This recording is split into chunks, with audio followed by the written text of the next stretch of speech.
Good to be here, everybody. A little bit about myself. I am Mexican. Are my Latinos at any?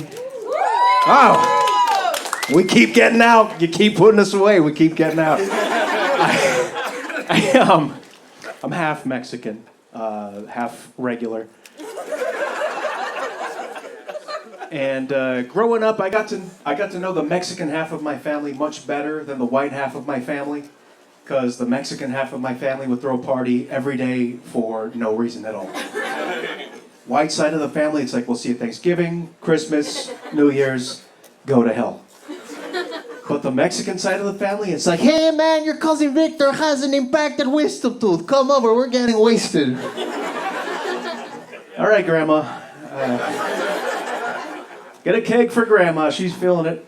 Make sure she keeps her top on this time. Magnificent breasts, my grandmother.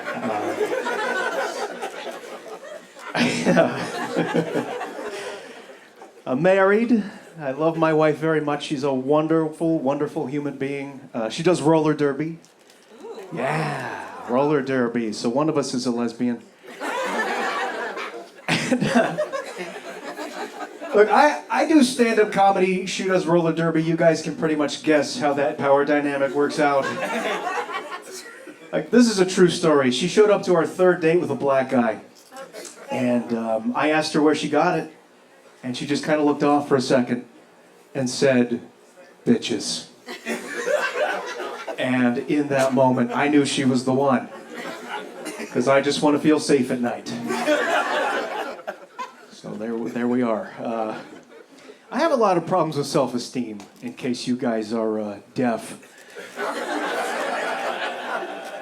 And I think it stems from my childhood, because when I was a kid, I was very, very chubby. And here's a fact for you guys. If you've ever heard one chubby Mexican kid talk, you've heard us all talk. Because we all talk exactly the same. I was going to run around the track, like the teacher said, but then my legs started to hurt.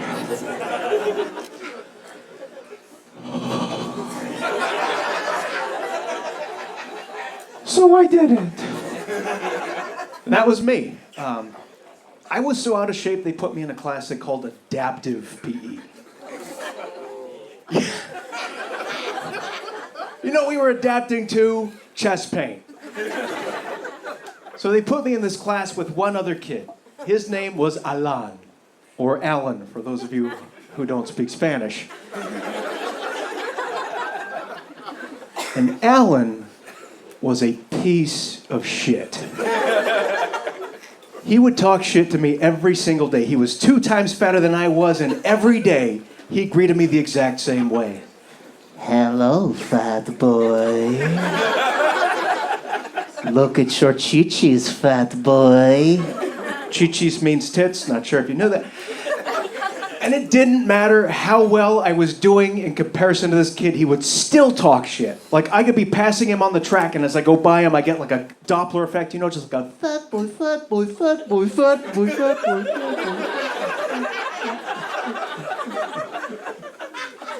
Like a fat, sweaty ambulance going by. I need you guys to know some important things about me. I am not a petty man. I'm not a vindictive man. But I do think about Alon every single day. And I just hope that wherever he is, he's dead. But I'm not petty. I'm not petty. No. Got a little dark there, I'm sorry. Can't help it. Feelings, you know. I don't know. I get mistaken for a lot of different ethnicities from time to time. Like, I was at a baseball game a couple years ago, and some guy sitting behind me taps me on the shoulder. He goes, hey, buddy, are you Persian? I go, no, I'm not Persian, but I see where you're coming from, you know, my facial features. He goes, no, not your face. He says, I think you're Persian because I have been staring at the back of your head for 6 innings. The reason I think you're Persian is the way your back hair crawls up the top of your shirt and up under your hat.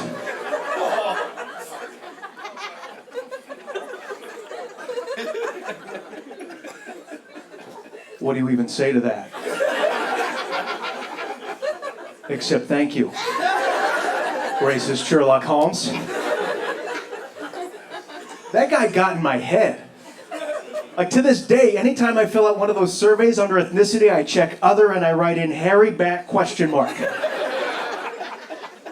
You figure it out. I'm just gonna be gross. I'm making a lot of big changes in my life. Had to give up coffee. That's been hard. Because now I drink tea. And I don't like tea. Tea is disgusting. It's dirty leaf water. It belongs in the gutter. I'll give you one good thing about tea, though. All right, and that is when you drink tea, you feel so sophisticated. You feel so smart, even down to that nice, relaxing sound you get when it's ready, that nice little... Ooh. NPR will have to wait. My tea is ready. When I drank coffee, I used a Keurig. You don't get that nice, relaxing sound when your Keurig's done. This is the sound you hear when your Keurig's ready. It's horrifying. It's like Donald Duck is taking a diarrhea dump right inside your coffee cup.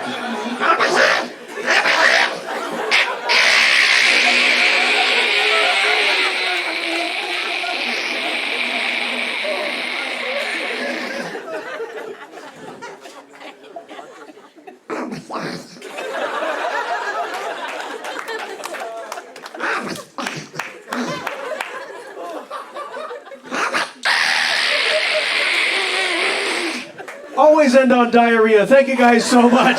My name is Martin Marufo. Good night. One more time for Martin Marufo, everybody. Come on.